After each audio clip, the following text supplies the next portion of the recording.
ونعوذ بالله من شرور أنفسنا ومن سيئات أعمالنا من يهده الله فلا مضل له ومن يضلله فلا هادي له ونشهد أن لا إله إلا الله وحده لا شريك له وأشهد أن محمدًا عبده ورسوله أما بعد فأعوذ بالله من الشيطان الرجيم بسم الله الرحمن الرحيم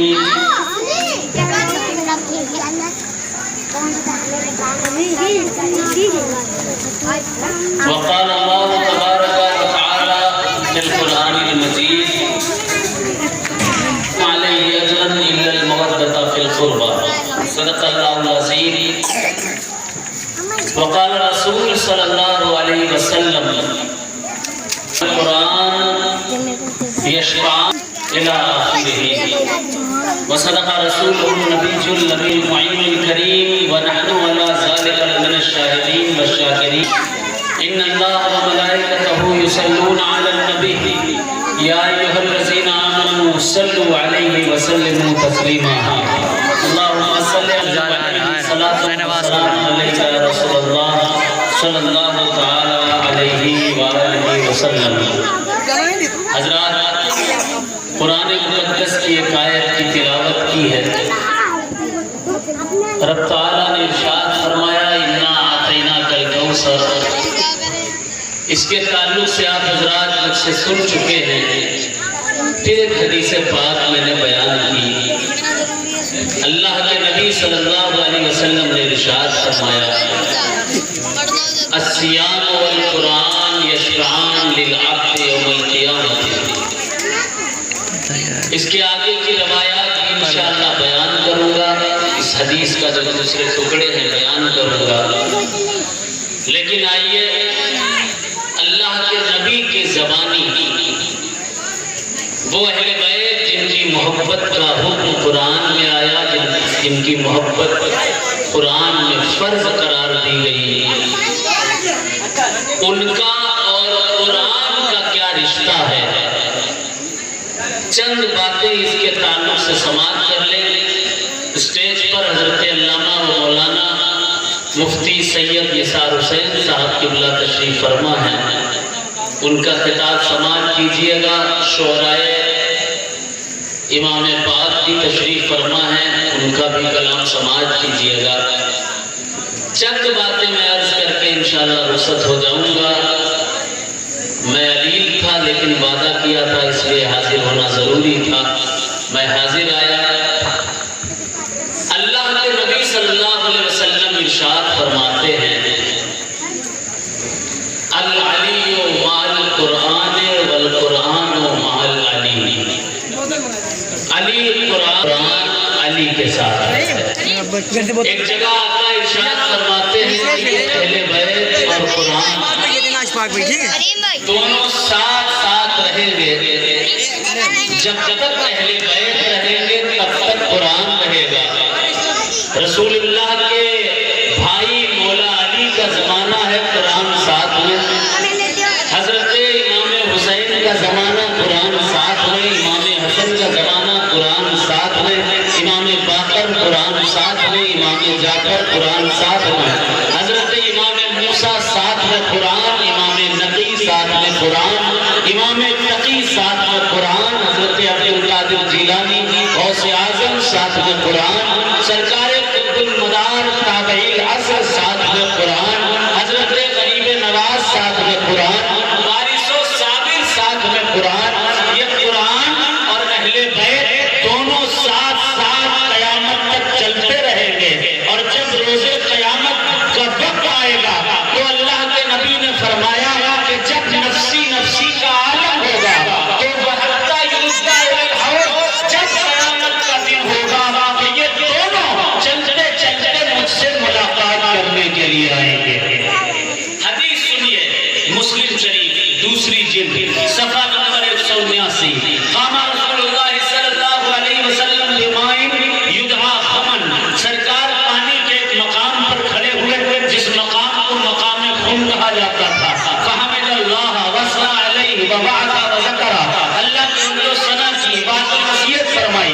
ثم قال، پھر فرمایا الا ایھا الناس، اے لوگوں خبردار ہو جاؤ، سن لو میری بات، میں انما انا بشر، ایک انسان ہوں، یوشک ان یاتینی رسول ربی، ان قریب موت کا ایک فرشتہ بیان علم لے کر میرے پاس آئے گا، فاجیب، میں اس کو قبول کر لوں گا، لیکن جب میں دنیا سے چلا جاؤں، ظاہری طور پر دنیا میں نظر نہ آؤں، تو یہ مت سمجھنا کہ تم تنہا ہو گئے، اکیلے ہو گئے، تمہارے سر کا سایہ ختم ہو گیا، تمہارے لیے دعائیں کرنے والا کوئی نہیں، تمہاری مدد کرنے والا کوئی نہیں، تمہاری استمداد کرنے والا کوئی نہیں. آقا فرماتے ہیں وَأَنَا تَارِكٌ فِيكُمُ الثَّقَلَيْنِ، دو بھاری بھرکم چیزیں چھوڑ کر جا رہا ہوں.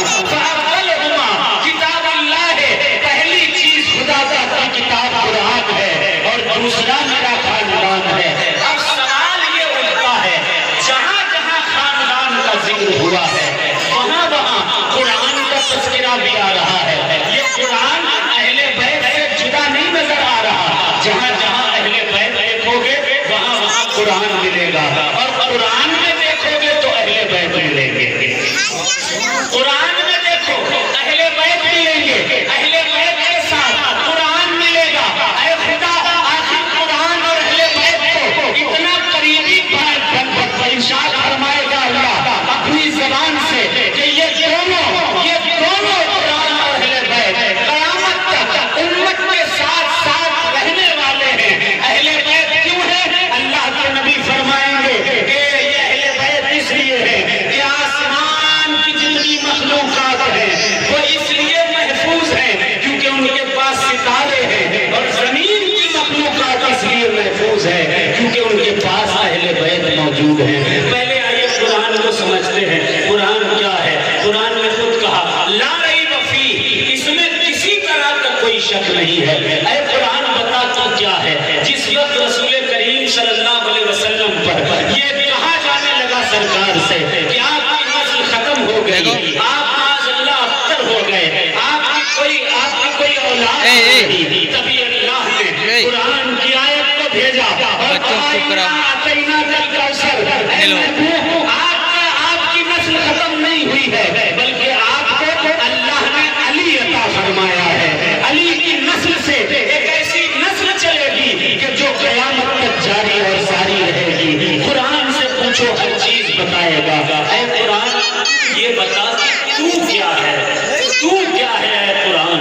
قرآن کہے گا کل صغیر و کبیر مستتر، میرے بارے میں پوچھتے ہو میں کیا ہوں؟ میرے اندر زمین کا بھی علم ہے، آسمان کا بھی علم ہے، ستاروں کا بھی علم ہے، حتیٰ کہ انبیاء کے قصے بھی میرے اندر موجود ہیں. میرے اندر کفار کا کیا انجام ہوگا میرے اندر ملے گا، نماز میرے اندر، روزہ میرے اندر، حج اور زکات میرے اندر. میرا مقام پوچھنا چاہتے ہو؟ اللہ اللہ، میں اللہ کی صفت ہوں، اللہ تبارک و تعالیٰ کا کلام ہوں، میں اللہ تبارک و تعالیٰ کا بھیجا ہوا کلام ہوں. اے قرآن اور بتا تو کیا ہے؟ تو قرآن کہے گا، قرآن کے بارے میں اللہ کے نبی کہیں گے کیا کہیں گے؟ سنیے اللہ کے نبی نے فرمایا، میں اس حدیث کی طرف لوٹ رہا ہوں،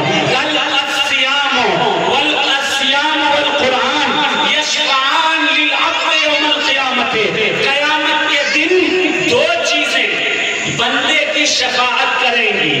پہلی چیز روزہ ہے، دوسری چیز قرآن ہے. قرآن کہے گا یقول القرآن، قرآن کہے گا اے ربی منعت النوم باللیل فشفعنی فیہ. قرآن کہے گا اے میرے رب، میں نے اس کو رات بھر سونے نہ دیا، یہ مجھ کو پڑھتا رہا، میری طرف سے اس کی شفاعت قبول فرما. پھر روزہ کہے گا وَيَقُولُ الصِّيَامُ وَمَنَعْتُ الطَّعَامَ وَالْأَكْلَ وَالشُّرْبَ فِي النَّهَارِ، میں نے اس کو کھانے پینے سے دن بھر روکا، میری طرف سے اس کی شفاعت کو قبول فرما. فَيُشَفِّعَانِ، اللہ تبارک و تعالیٰ کے نبی فرماتے ہیں کہ دونوں کی شفاعتیں قبول کی جائیں جائیں گی۔ اب ایک سوال آپ سے ہے، قرآن اہل بیت سے جدا نہیں، اہل بیت قرآن سے جدا نہیں، لیکن کیا آپ کو نہیں لگتا ہے کہ ہم اہل بیت کی محبت کا دم تو بھرتے ہیں، لیکن ہمارا قرآن وہ صرف طاقتوں کی زینت بن گیا ہے؟ ہم یا حسین کے نعرے تو لگاتے ہیں، لیکن ہمارے گھروں میں جو قرآن رکھا ہوا ہے وہ صرف بہنوں، ماؤں، دادیوں اور عورتوں کے پڑھنے کے لیے مختص ہو گیا ہے۔ کیا یہ بات میرا کہنا غلط نہیں، صحیح نہیں ہے کہ ہم نے آج اہل بیت کا دم تو بھرا ہے، لیکن جب قرآن کو پڑھنے کی بات آتی ہے، چند نوجوان ایسے سینکڑوں ہزاروں میں نکلتے ہیں جو کبھی قرآن رمضان نہیں کھول کر دیکھ لیا کرتے ہیں، سال بھر میں قرآن سے مطلب نہیں رہتا۔ ارے میرے بھائی سنو، قرآن کا رشتہ وہ کیا ہے، غور سے سنیں، یہ قرآن کیا ہے؟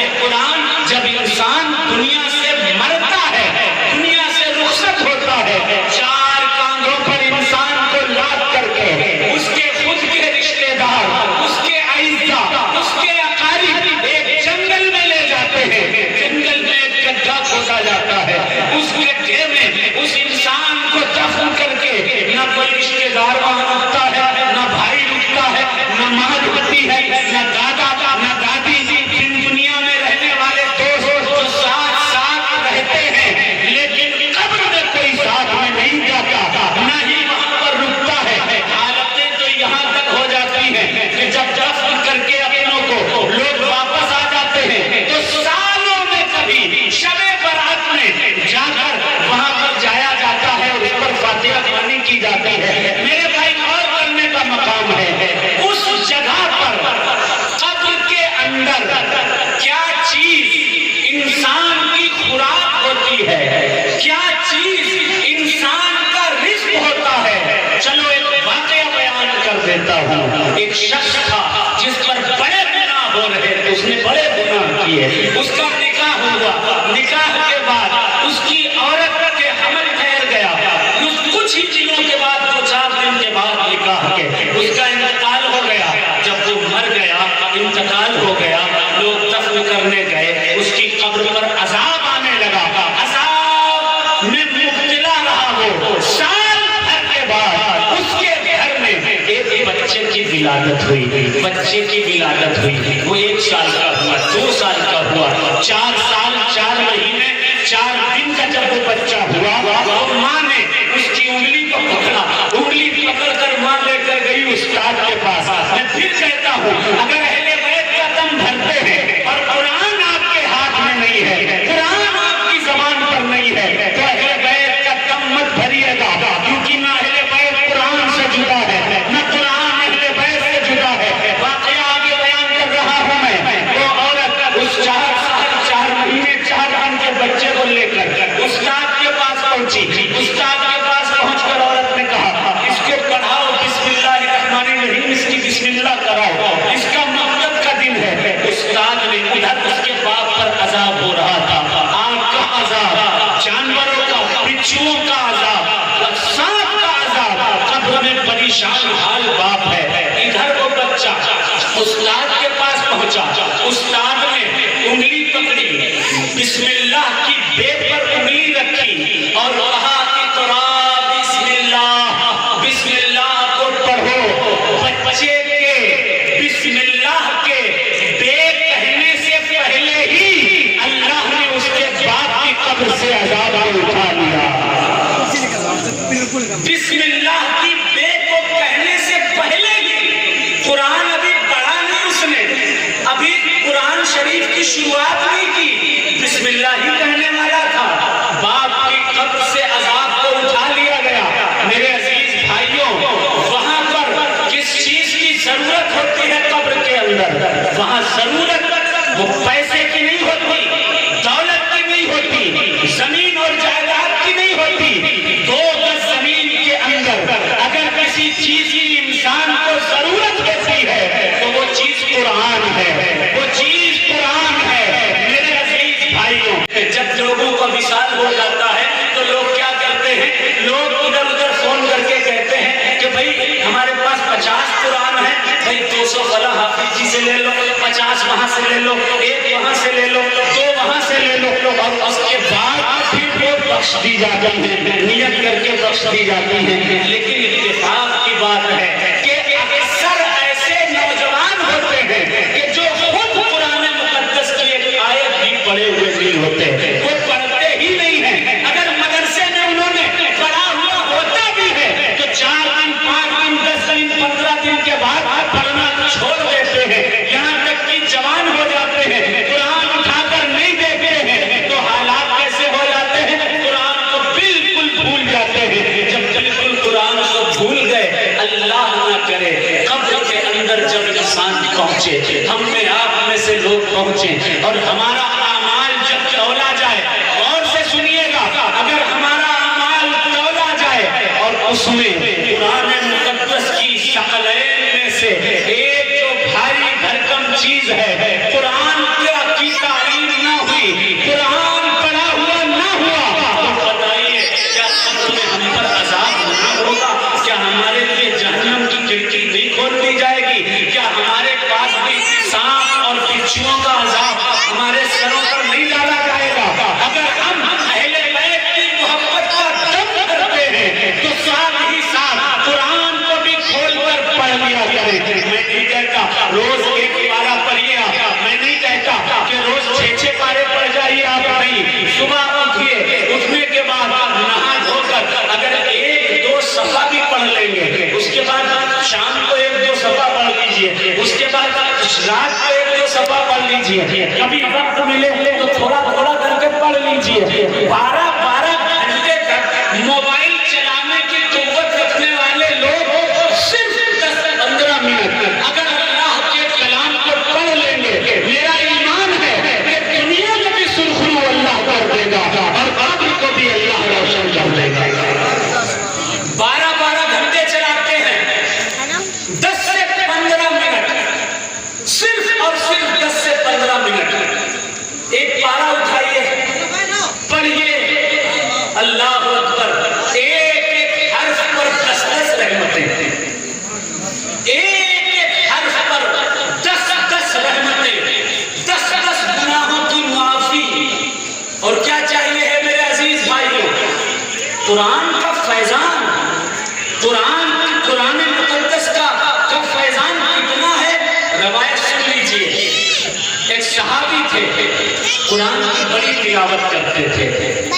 میں آج اس لیے تذکرہ قرآن کا کرنا ضروری سمجھتا ہوں کیونکہ قرآن اہل بیت سے جدا نہیں ہے، اہل بیت قرآن سے جدا نہیں ہے، نہ قرآن اہل بیت سے جدا ہے، نہ اہل بیت قرآن سے جدا ہے۔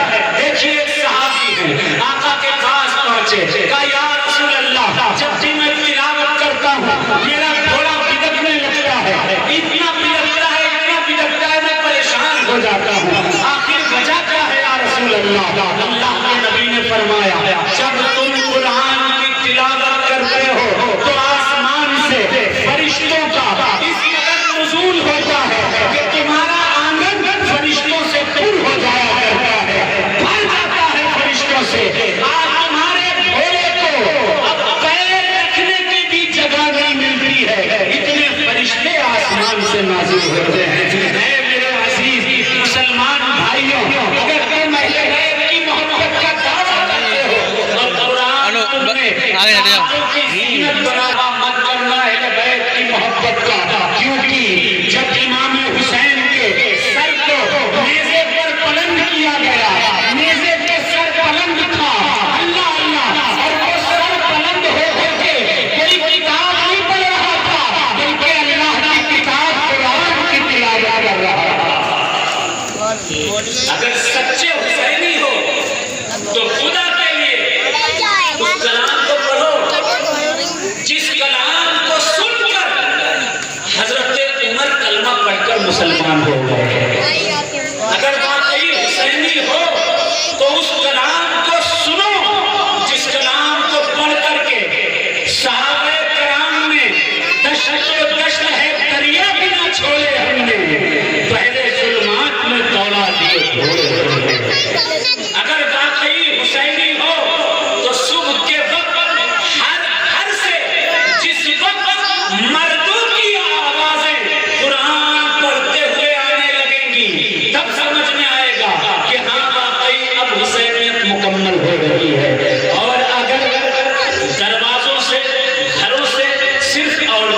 کی آواز آ رہی ہے.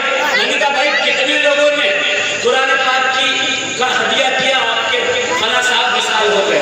کہا آپا نے اتنی دیے، امی نے اتنی دی، چاچی نے اتنی قرآن دی، دادی نے اتنی قرآن دی، پھپھی نے اتنی قرآن دی، اتنی یاسین شریف دی. ہم نے کہا ایک مرد بتاؤ بھائی، کوئی مرد بھی ہے؟ کسی مرد نے ایک پارا دیا؟ کہا نہیں. میں نے کہا کیا جنت صرف عورتوں کو ہی ملنے والی ہے؟ مرد اپنا حق نہیں دے پائے گا؟ کیا مطلب؟ میں نے کہا مطلب یہ ہے کہ عورتیں تو قرآن کی تلاوت کر کر کے اپنے پر جنت واجب کیے لے رہی ہیں، اور مرد لڑکے کیا انہیں جنت نہیں لینی ہے؟ اگر جنت چاہیے ہے، واقعی جنت چاہیے ہے، تو اہل بیت کی محبت کے ساتھ ساتھ قرآن مقدس کی تلاوت بھی کرنی ہوگی. تلاوت کیجئے. جس دن ہر گھر سے تلاوت قرآن کی صدائیں بلند ہونے لگیں گی، تب سمجھ میں آئے گا کہ ہاں اب جا کر حسینیت پکی ہوئی ہے. اللہ ہمیں آپ کو سب کو اہل بیت کے ساتھ ساتھ قرآن کے بھی دامن کو پکڑ کر چلنے کی توفیق عطا فرمائے، قرآن کے راستے پر چلنے کی توفیق عطا فرمائے.